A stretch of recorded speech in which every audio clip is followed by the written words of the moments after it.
Back in the 1990s, we had just had two brilliantly nightmarish voyages into the twilight world of a damaged vigilante, and it looked as though we were all set to have a third. Catwoman was due to return, perhaps in some storyline which would end with her redemption, and Robin Williams was apparently going to play the Riddler.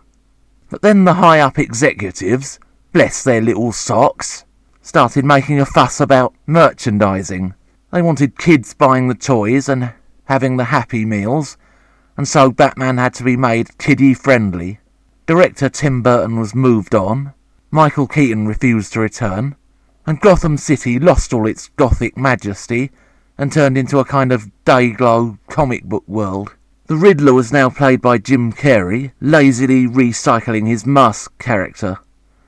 The Mask was a great film because it combined the darkness of a gangster thriller with live-action cartoons, and we felt for Ipkiss because he was a genuinely downtrodden figure who ultimately realises he doesn't need to be a superhero in order to be loved.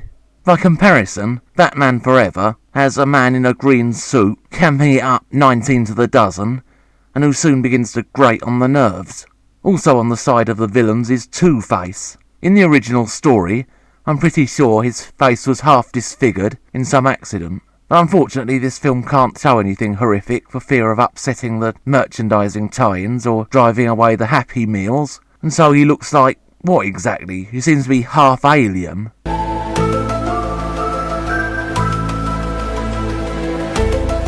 He tries to recreate the Joker from a few films earlier, and even dies in a similar fashion, but he hasn't any of Jack Nicholson's charisma and just seems like an over-the-top caricature. His storyline, involving Robin wanting revenge on him for murdering his parents, also feels like a rerun of an earlier film. The new Batman does the best with the material he's given, and there is the occasional genuinely memorable moment.